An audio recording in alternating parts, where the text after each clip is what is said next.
Hello, and welcome to Bookdator Library.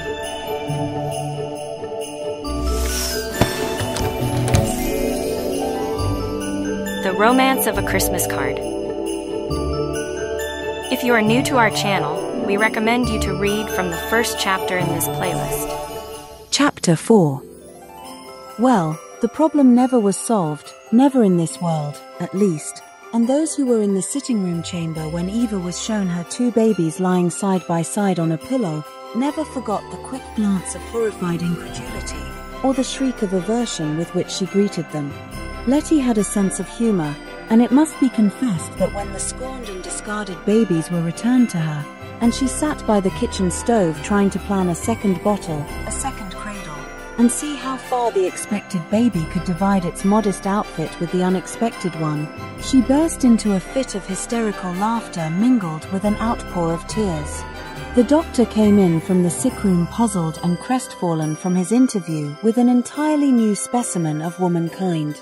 He had brought Letty and David into the world and soothed the last days of all her family, and now in this tragedy for tragedy he was her only confidant and advisor. Letty looked at him, the tears streaming from her eyes. Oh, Dr. Lee, if an overruling Providence could smile, wouldn't he smile now? David and Eva never wanted to marry each other. I'm sure of it, and the last thing they desired was a child. Now there are two of them. Their father is away. Their mother won't look at them. What will become of me until Eva gets well and behaves like a human being? I never promised to be an aunt to twins. I never did like twins. I think they're downright vulgar. Wally, bairns are bonny, one's enough and TWA's are money, quoted the doctor. It's worse even than you think, my poor Letty, for the girl can't get well, because she won't. She has gritted her teeth, turned her face to the wall, and refused her food. It's the beginning of the end. You are far likelier to be a foster mother than an aunt. Letty's face changed and softened, and her color rose. She leaned over the two pink, crumpled creatures, still twitching nervously with the amazement and discomfort of being alive. Come to your Aunt Letty then and be mothered, she sobbed, lifting the pillow and taking it, with its double burden, into her arms. You shan't suffer, poor innocent darlings, even if those who brought you into the world turn away from you. Come to your Aunt Letty and be mothered.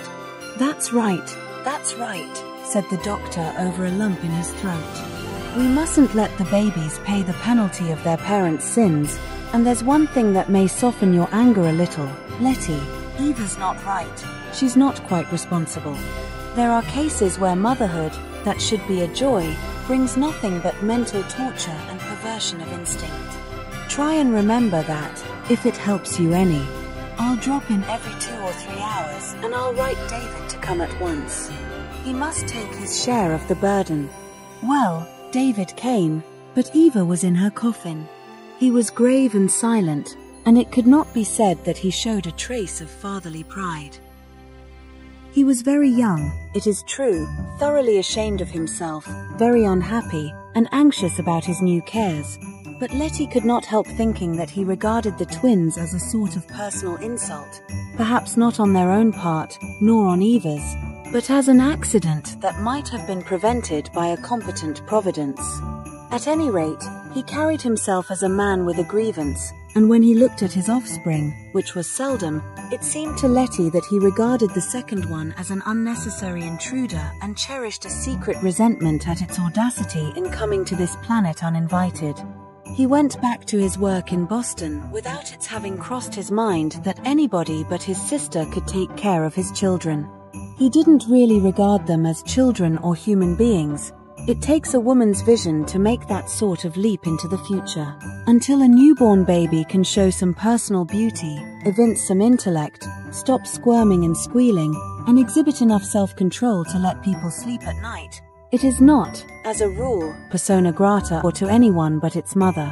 David did say vaguely to Letty when he was leaving that he hoped they would be good, the screams that rent the air at the precise moment of farewell rather giving the lie to his hopes. Letty was struggling to end the interview without breaking down, for she was worn out nervously as well as physically, and thought if she could only be alone with her problems and her cares, she would rather write to David than tell him her mind face to face. Brother and sister held each other tightly for a moment, kissed each other goodbye, and then Letty watched Osh Popham's sleigh slipping off with David into the snowy distance, the merry tinkle of the bells adding to the sadness in her dreary heart.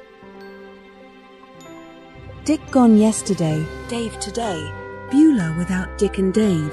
The two joys of her life were missing, and in their places, two unknown babies whose digestive systems were going to need constant watching, according to Dr. Lee. Then she went about with set lips, doing the last sordid things that death brings in its wake, doing them as she had seen her mother do before her.